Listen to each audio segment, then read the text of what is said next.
В Якутском театре имени Аюнского необходимо ежегодно, ну не ежегодно, а регулярно должны были ставиться, как во всех национальных театрах всей нашей страны, всего Советского Союза даже, по-моему,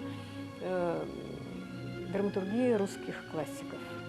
Должна была обязательно быть в репертуаре национальная классика, русская классика, современная, значит, советская, национальная современная. Остановились на Островском, на Невольницах и сделали распределение. Матрёна Слепцова, бывшая не только звезда Сахатеатра, как говорят, ее называли Якутская Садовская, но она была еще секретарь парторганизации. Она сказала: пригласите режиссера из русского театра. Мы не умеем ставить русскую классику. А вот есть там молодой режиссер в русской драме, пусть он придет, ну, предложите ему, пусть он поставит. Тогда Федот Потапов был главным, как я поняла. Федот Федотович обратился к Нестеру. Нестер совершенно молодой, ну что ему там, 20, ему 30 лет еще не было. Его приглашает Национальный театр, там народные, заслуженные, там люди, уже тогда 3 поколения щепкинцев, и первый, значит, выпуск гитисовцы, там выпускники Якутской первой студии, там работает Ходулов, Петров, Кычкин, Ефремов, Находкин, да, Кузьмина, Мыреева, Канаева, Мария. Полный цвет обожаемых актеров, обожаемых якутской публикой. И вот Нестер, как он говорит, меня, пацана, позвали туда. И он начал работать на якутском языке. Но вот тогда, вот что парадоксально, смотрите, русский человек, вернее, белорус, скажем, да, но по, я думаю, языку, образу мысли русский человек, да, живший в многоязыкой среде с самого детства, знающий глубоко русскую драматургию Островского, но более знавший театр с литературной стороны, чем с практической, да, выучился у Орлова, профессора в Минском институте. Он сказал: театр для меня открылся по-настоящему в якутской драме. Интонация, которая ведет мысль, она решает дело. Если ты поймал интонацию произведения, и если ты актеров привел к этой интонации, этой мысли, то ты поставил спектакль. Актеры его не сразу приняли. Принимали его замечания как бы через паузу, через вопрос. И были такие реплики: а что вы, собственно говоря, учите нас этим вещам, когда вот мы учились там у Бирман, вот мы, значит, там Дейкун и так далее, у нас школа, мы же не люди с улицы, типа не думай, что ты тут из вуза пришел, и сейчас вот нас тут, наш национальный театр, научишь играть. Он говорит: у меня тогда складывается впечатление, что вас плохо учили или вы плохо учились. Вспомните уроки Бирман, а он по школе, он-то подкован, ай да ну, и начинает выкладки. Они соглашаются: да, это по школе так. Ну вот, а вы делаете не так. Вы делаете то-то, то-то. Но большинство поняли: парень не промах, хороший режиссер, дело знает, стали работать. Но там же хохмачи, кроме всего прочего, работали и не могли, конечно, не подшутить. И Георгий Леонидович вспоминает, вот его характер здесь, не знаю, я бы, наверное, взбесилась. А он говорит: я не обиделся. Значит, Лазарь Сергучев, папа Карла Лазаревича, известный шутник, замечательный актер, органичнейший человек. Оказывается, что он вытворял. Он не готовился, приходил, значит, на репетиции и начинал нести от себятину на якутском языке. То есть ему реплику дает актер, он отвечает что-то другое, какую-то абракадабру, которую актеры там, ну, смеются или скрывают что-то, а Нестер принимает за чистую монету. Он слушает, потому что он не понимает языка и думает, что говорится нормальная реплика. Причем Георгий Леонидович говорит, он настолько четко реагировал, он настолько правильно интонировал, что это было особое искусство. Он говорил, может быть, ну, как потом, значит, актеры ему рассказали все это дело, говорил абракадабру, но с такой интонацией и с таким правильным посылом, что они даже не выходили из роли, продолжали играть, как будто он сказал все как надо. И дальше приходила его очередь, он опять очередную вот эту порцию. Ну и актерам так стало, может быть, неловко или жалко Нестера. Они сказали, ну что вы, вот он же смеется, вот он же то-то, то-то сделал. Я говорю, ну и как вы? Я думаю, ну после этого как бы фиаско, да? Вот ну как его можно ставить, когда там... Они говорят, нет, я не обиделся, это было так здорово. Он так говорил все это, и я вдруг понял. Театр – это интонация. Театр. И главное, он что, вот через что он говорит, понял-то, не просто, что интонацию, он это много раз слышал. И он, кстати, Андрей Савич часто вспоминал вот эту сентенцию, которую Гончаров им внушал, сентенцию Лобанова, который сформулировал так. Вот текст, слова актеров не более чем прихотливый узор на канве поведения актера.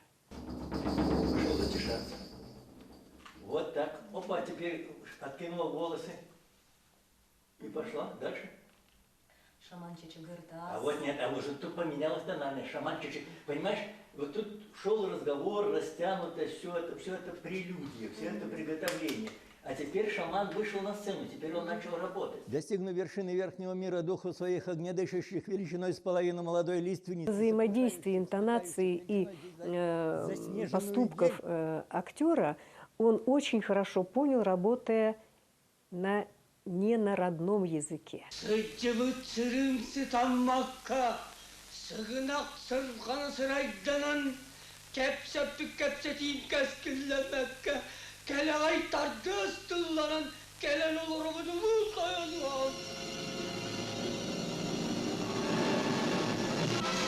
Работал с мастерами большими, якутскими актерами. Они его полюбили, они попросили поставить его еще один спектакль.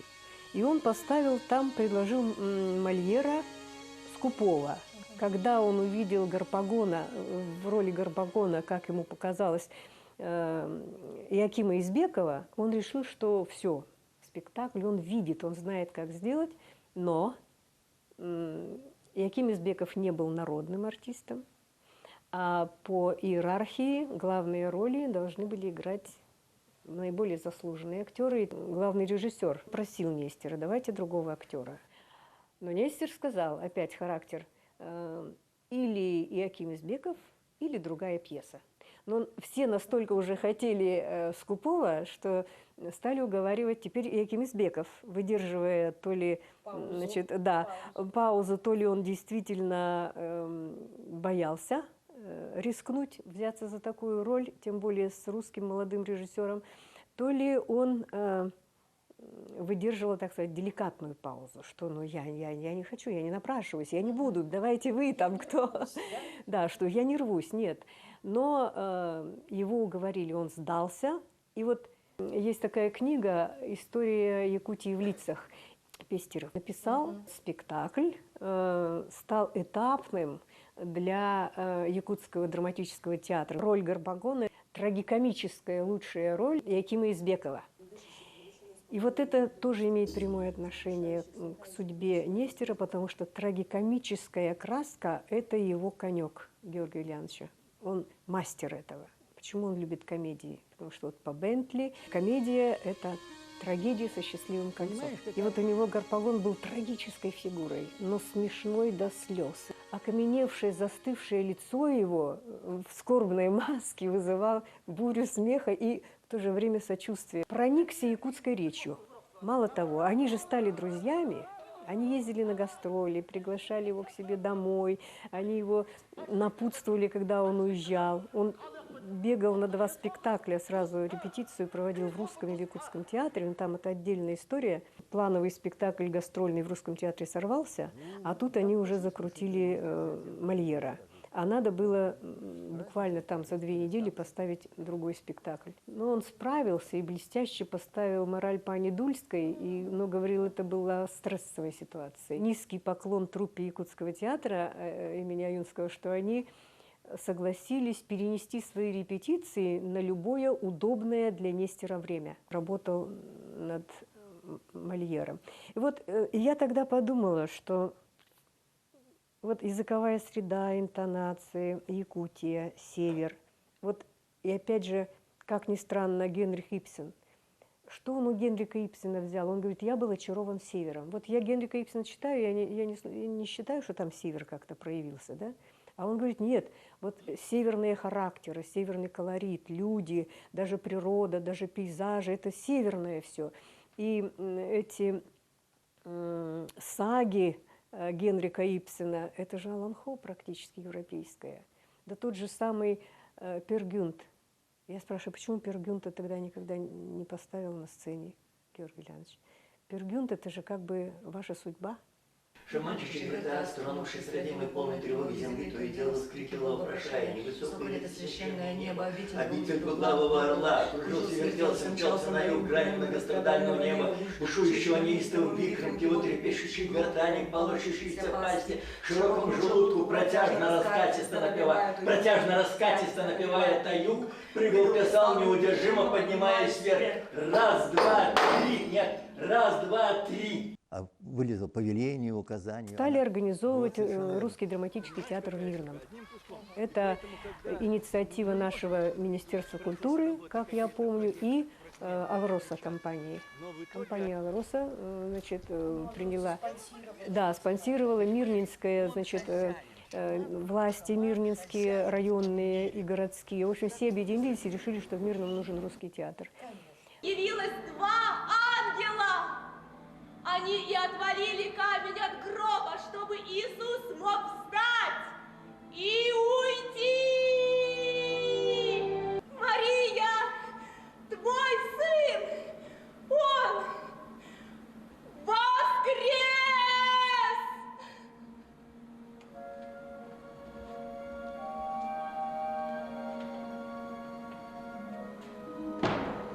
В каком смысле? Они его убили, а он жив!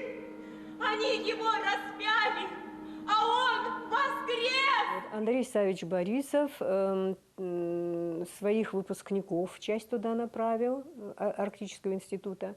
Русский драматический театр, часть актеров, часть были приглашены. Значит, и Георгий Леонидович был направлен. Завлитчастью – это, конечно, великолепное решение, с правом одной постановки в год. Георгий Леонидович пригласил туда своих актеров Мишу Горбунова, с которым он в 1979-м поставил. Да. Вот он и в Ашхабаде с ним работал. Нестер показал «Водевиль. Беда от нежного сердца» Сологуба. Костюмы великолепный художник в Александринке в Петербурге. Лада Шац, с которой он знаком с далеких ашхабадских времен. Нестер был в Ашхабаде главным режиссером. Сегодня все-таки люди как-то не хотят вот этих размышлений, грузиться, сидеть, значит, переживать. Хочется шоу, блеска, радости, смеха и так далее. Театры бедны, им надо зарабатывать. Надо, чтобы публика шла, раз. Надо режиссера приглашать на одну постановку и до свидания. Георгий Леонидович штатным режиссером там не был. Его деятельность как бы подсократилась, потому что у него много классики. «Трибунал» Макаенко, «Медведь» предложение Чехова. Он поставил Дударева, военная тема у него там продолжает развиваться, через все его творчество проходит. Как говорят, какой белорус не ставил о войне. Да? Георгий Леонидович, вот это тоже характер и его судьба в театральном искусстве, он не признает и не терпит неразумной или, как сказать, необоснованной или неправильной иерархии в театре. Руководить должен мастер. Какой кусочек берем? Может, повыше немножко? Ну, откуда скажешь, пожалуйста, давай. До вечера 7-го дня. Хорошо, давай отсюда.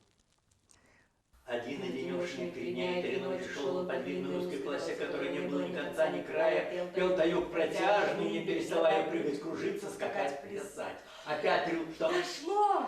Слава Богу. Ура! Понимаешь, какая штука? Я потом попробую сделать. Понимаешь, Ага. тут не надо ничего выделять. Созвездием, концы созвездием. Что там дальше происходило? По буквам наступали. Выбирает классическую драматургию, он знает, что это будет по-настоящему. Начинаются интриги, начинаются отказы, отводы, иногда вольно или невольно. В общем, получается так, что где-то что-то не подписал, кого-то не одобрил, кого-то не туда поставил, и вот его поле деятельности сокращается, и он находит отдушину, в Мирном, кстати, отдушину, во-первых, активно работает с народными театрами, он ездит по всем городам и весям Мирнинского, значит, района и смотрит самодеятельность, народные театры, смотрит школьные спектакли, не просто смотрит, рассказывает о театре, мастер-классы дает, репетирует с ними, учит их выбирать драматургию, то есть, просвещает людей и поддерживает в их желании творить что-то на сцене, играть. В Мирном они сделали чтецкую студию, и у них такие конкурсы, они выходят на Россию, они сделали первый в стране конкурс, посвященный Великой Победе, поэтический конкурс. Оказалось, что в России нет такого конкурса поэтического. Туда ходят дети с ограниченными возможностями. Суметь извлечь из этих детей слаженную фразу, красиво, осмысленно произнесенную, это такое счастье и для них, и для нас. Они развиваются, они держатся за жизнь, а мы им помогаем. Георгий Леонидович, у него полно планов. Кстати, он дает советы, кому что ставить на ура. Вот Тараховскому Руслану он посоветовал на Геннадия Турантаева поставить Шекспира, Виндзорских насмешниц. Он сыграл Фальстафа, теперь он любимый актер публики, там успех невероятный. То есть он считывает актеров, знает драматургию, обладает вкусом, да, и не востребован. В этой невостребованности писал как раз Гончаров на съезде Союза театральных деятелей в 90-е годы. Он писал о страшной ситуации в стране. С одной стороны, освобождение пришло, и даже бедную систему Станиславского, из которой превратили какой-то шаблон, выхолащивающий все живое из театра.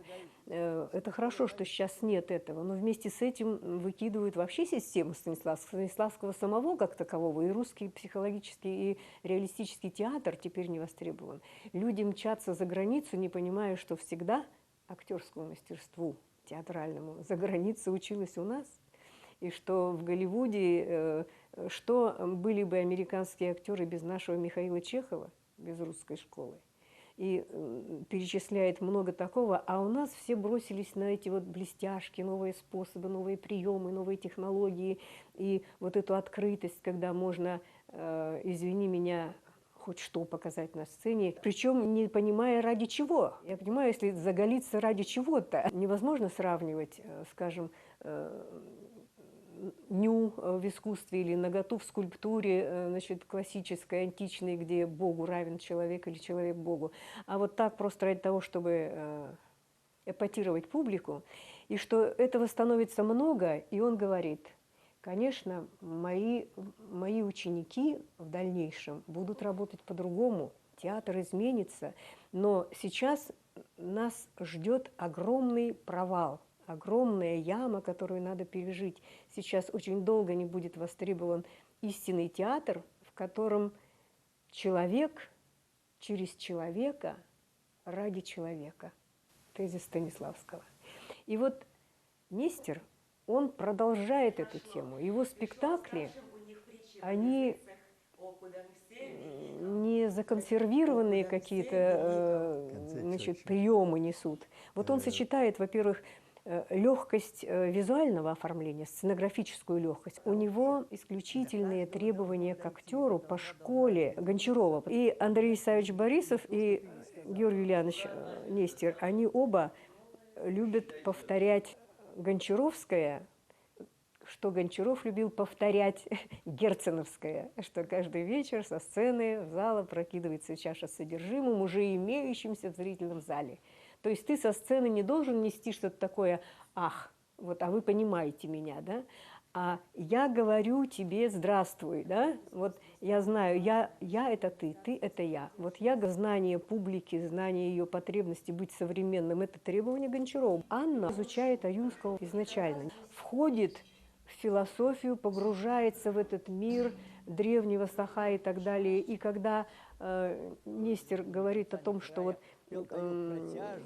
Улу Куданса, вот что это, собственно говоря, такое, когда Анна начинает уже говорить о том, что Куданса – это какая-то сторона человеческой души, я понимаю, что она уже чувствует философию Аюнского. Что Аюнский-то ведь в чем? Он же не просто реалист и повествователь или транслятор вот этих фольклорных произведений, мифологических. Он же философ, он символист, и он в язык философский, в язык поэтического народного творчества вкладывает, даже не то, что вкладывает, а умеет высветить очень остро современные вещи, которые с философской вот точки зрения, значит, ему были очевидны. Скажем, история Улу Куданса и Чучигырта Саюна, вот если у Борисова трактовка такая, что это трагедия высокомерного сознания, и что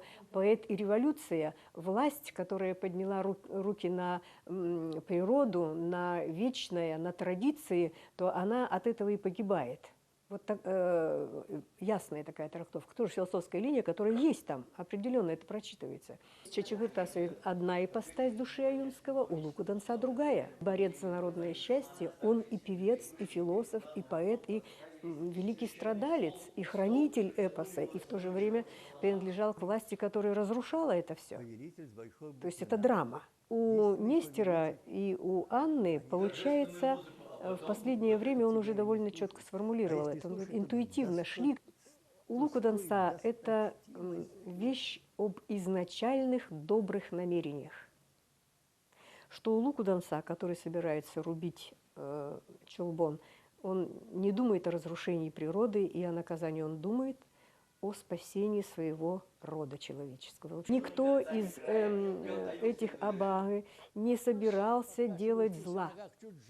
И мы, сидящие в зрительном зале сегодня, мы в некотором отношении, может быть и в прямом смысле, потомки Кудансы Великого, потому что в нас, в сегодняшних людях, хочешь не хочешь, взросли эти огненные семена духа непримиримости, духа вечного спора между чувствами и разумом, бедным и богатым, сильным и слабым, между собственной выгодой, что ли, и самопожертвованием, между мыслью о собственном благе и о благе народа. Это осталось, есть, и эти искры заставляют нас жить. С чего, собственно, эта книжка-то началась? Вот у меня тоже бродили такие мысли. А может, Георгий Леонидович устарел как режиссер? Когда он пригласил меня и Николая Николаевича слушать Анну в этот репзал, и я прослушала Анну, и у меня вот какая-то вспышка произошла. Я подумала, что я увидела линию жизни, извините за плагиат, линию жизни Нестера.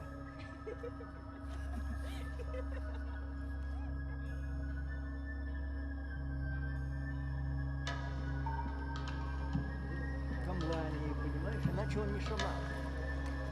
Понятно, да? Он же с ними, так сказать,